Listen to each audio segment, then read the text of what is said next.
പത്രികാ സമർപ്പണ പ്രകടനത്തിൽ എന്തുകൊണ്ടാണ് ഈ പാർട്ടി പതാകകൾ ഒഴിവാക്കാനുള്ള ഒരു സാഹചര്യം എന്താണ്?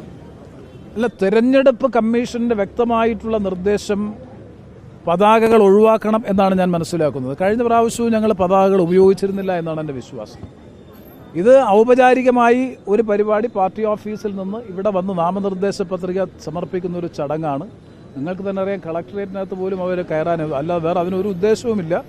തെരഞ്ഞെടുപ്പ് കമ്മീഷൻ പൊതുവെ പറഞ്ഞിട്ട് അംഗസംഖ്യ പോലും പരിമിതമാണ്. അതുകൊണ്ട് ഇതൊരു റാലിയല്ല, മുന്നണിയുടെ ഒരു റാലിയോ ഒരു പ്രകടനമോ അല്ല. മുന്നണിയുടെ പ്രതിനിധിയായിട്ടുള്ള സ്ഥാനാർത്ഥി കളക്ടറേറ്റിൽ വന്ന് നാമനിർദ്ദേശ പത്രിക കൊടുക്കുന്ന ഒരു സീക്രട്ട് ചടങ്ങ് എന്ന നിലയിൽ അതുകൊണ്ട് ഉപയോഗിച്ചില്ല. അതിന് വേറെ ഒരു അർത്ഥവുമില്ല.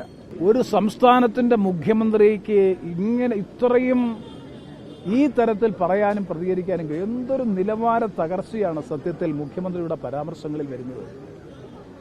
അദ്ദേഹം പറഞ്ഞു, പാർലമെന്റ് അംഗങ്ങളായിട്ടുള്ള ഞങ്ങൾ ആരും തന്നെ പൗരത്വ നിയമ ഭേദഗതി ബില്ലിൽ വോട്ട് ചെയ്തിട്ടില്ല എന്ന് പരസ്യമായി പൊതുസമ്മേളനത്തിൽ പ്രസംഗിച്ചു. പൗരത്വ നിയമ ഭേദഗതിയെ ഞങ്ങൾ ആരും എതിർത്തിട്ടില്ല എന്ന് പറഞ്ഞു. UDF ഈ കേന്ദ്രങ്ങളിലേക്ക് പോകുന്നതിന് പതാക ഒഴിവാക്കുന്നത് BJPയെ ഭയന്നിട്ടാണെന്നൊക്കെ പറഞ്ഞ ബാലിശമായിട്ടുള്ള അടിസ്ഥാനരഹിതമായിട്ടുള്ള ഇതൊക്കെ ഒരു മുഖ്യമന്ത്രിയുടെ പദവിക്ക് ചേർന്നതാണെന്ന് അദ്ദേഹം തന്നെ ചിന്തിക്കട്ടെ. പാർലമെന്റിൽ സംസാരിക്കുന്നതിന്റെ രേഖകളുണ്ട്, സംസാരിക്കുന്നതിന്റെ തത്സമയ സംപ്രേഷണമുണ്ട്, ആർക്ക് വേണമെങ്കിലും പരിശോധിക്കാം, രേഖകളുണ്ട്.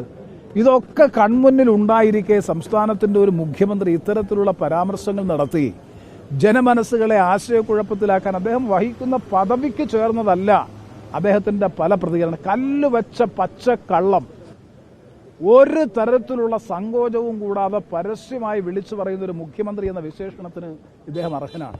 അല്ലെങ്കിൽ പൗരത്വ നിയമ ഭേദഗതിയുടെ അവതരണാനുമതിക്ക് തടസ്സവാദം ഉന്നയിച്ചുകൊണ്ട് സംസാരിച്ചയാളാണ് ഞാൻ, ശശി തരൂർ. ഒരു CPMന്റെ പ്രതിനിധിയെയും ഞങ്ങൾ കണ്ടില്ല. അതിനുശേഷം അത് വോട്ടിനിട്ട് പരാജയപ്പെട്ടു. അവതരണാനുമതി കൊടുക്കരുത് എന്ന് ആവശ്യപ്പെട്ടുകൊണ്ട് വോട്ടിനിട്ടു, അത് പരാജയപ്പെട്ടു. അത് കഴിഞ്ഞ ശേഷം ഫൈനൽ വോട്ടിങ്ങിൽ ഞങ്ങൾ ബഹിഷ്കരിച്ചു. ഏറ്റവും കൂടുതൽ ഭേദഗതി, പൗരത്വ നിയമ ഭേദഗതി നിയമത്തിൽ കൊടുത്തത് ഞാനാണ്. എത്ര കൊടുത്തു പ്രതിപക്ഷം? ഞങ്ങൾ ആ ഭേദഗതികൾ സ്ട്രെസ് ചെയ്തതിന് ശേഷം ഞങ്ങൾ ബഹിഷ്കരിച്ചു.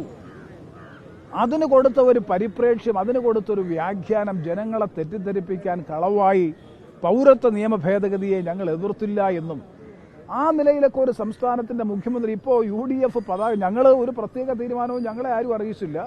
സാധാരണഗതിയിൽ കളക്ടറേറ്റിലേക്ക് പോകുമ്പോൾ പതാകകൾ ഉപയോഗിക്കാറില്ല. ലീഗിന്റെ പതാക ഞങ്ങൾ ഇന്നലത്തെ നിങ്ങൾ ഞങ്ങളുടെ റോഡ് ഷോ കണ്ടാൽ അറിയാം, വിശാലമായിട്ടുള്ള എല്ലാ കോൺഗ്രസിന്റെയും RSPയുടെയും ലീഗിന്റെയും അവരവരുടെ സംഘടനാപരമായ ശേഷിക്കനുസരിച്ച് അവരെല്ലാം നല്ലതുപോലെ പതാക ഉപയോഗിക്കുന്നുണ്ട്.